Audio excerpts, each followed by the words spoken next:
ఒకప్పుడు ఒక అడవిలో ఒక చిన్న కుందేలు నివసించేది. ఎప్పుడూ ఆకాశం పడిపోతుందేమోనని భయపడేవాడు కాబట్టి సరిగా నిద్ర పట్టలేదు. ఒకరోజు కుందేలు మామిడి చెట్టు కింద నిద్రిస్తుండగా మామిడికాయ అతని మీద పడింది. అతను అకస్మాత్తుగా మేల్కొంటాడు మరియు ఆకాశం పడిపోబోతున్నట్లు అనిపిస్తుంది. ఆకాశం పతనం కాబోతోందని అతనికి అనిపించింది. అందుకే భయంతో పరుగెత్తుకుంటూ ఆకాశం పడిపోబోతోందని అరవడం మొదలుపెట్టాడు. దారిలో ఒక జింకను కలుస్తుంది. జింక అతనిని అడుగుతుంది, హే బ్రదర్ కుందేలు, నువ్వు ఎక్కడికి వేగంగా నడుస్తున్నావు? కుందేలు, ఏయ్ జింక, ఆకాశం పడిపోతుందో నీకు తెలియదు. నేను నా ప్రాణాన్ని కాపాడుకోవడానికి పరిగెడుతున్నాను. నువ్వు కూడా నీ ప్రాణాన్ని కాపాడుకోవాలనుకుంటే నాతో పాటు పరుగు అంటుంది. భయంతో జింక కూడా కుందేలుతో పారిపోవటం ప్రారంభిస్తుంది. పారిపోతున్నప్పుడు వారు ఒక నక్కను కలుస్తారు. నక్క, ఏ కుందేలు మరియు జింక, మీరిద్దరూ ఇంత వేగంగా ఎక్కడికి నడుస్తున్నారు? ఆకాశం పడిపోతుందని నీకు తెలియదు.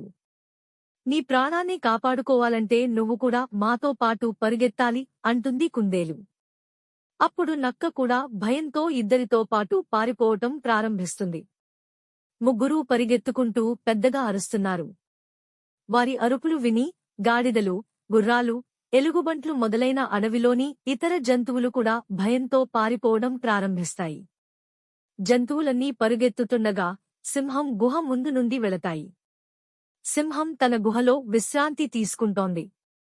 వారి గొంతు విని సింహం మేల్కొంటుంది. అతను కోపంగా జంతువులన్నింటినీ పిలిచి, ఇదంతా ఏమీ జరుగుతోంది? జంతువులు ఇలా అంటాయి, మీ మహిమాన్విత, ఆకాశం పడిపోతుంది కాబట్టి మేమంతా మా ప్రాణాలను రక్షించుకోవడానికి నడుస్తున్నాము. ఆ జంతువుల మాటలు విని సింహం బిగ్గరగా నవ్వడం ప్రారంభిస్తుంది. ఆకాశం పడిపోవడం నువ్వు చూశావా అని సింహం నక్కను అడుగుతుంది. నక్క, లేదు మహారాజ్, నేను చూడలేదు, జింక నాకు చెప్పింది. అప్పుడు సింహం జింకను, ఆకాశం పడిపోవడం చూశావా? జింక చెప్పింది. మీ మహిమాన్విత, కుందేలు నాకు చెప్పింది. అప్పుడు సింహం కుందేలును అడుగుతుంది, హే కుందేలు, ఆకాశం పడిపోవడం మీరు చూశారా? మీకు ఉంటే నన్ను ఆ ప్రదేశానికి తీసుకెళ్ళండి మరియు ఇతర జంతువులు కూడా ఉండాలి. నాతో రా. అక్కడికి చేరుకున్న తర్వాత అక్కడ ఒక మామిడి పండు పడిపోయినట్లు గుర్తించారు. సింహం కుందేలును అడుగుతుంది, ఇది మీరు పడిపోతున్నట్లు మాట్లాడుతున్న ఆకాశం? కుందేలుకు ఏ ఆకాశం కూలిపోలేదని అర్థమైంది. అతను మామిడిని మాత్రమే ఆకాశంగా పరిగణించడం ప్రారంభించాడు. తన మూర్ఖత్వంతో తనను తాను ఇబ్బంది పెట్టడమే కాకుండా అడవిలోని జంతువులన్నింటినీ ఇబ్బంది పెట్టాడు. సింహం అన్ని జంతువులతో, మీరు మీ స్వంత కళ్లతో చూసే వరకు దేనినీ నమ్మవద్దు అని చెప్పింది.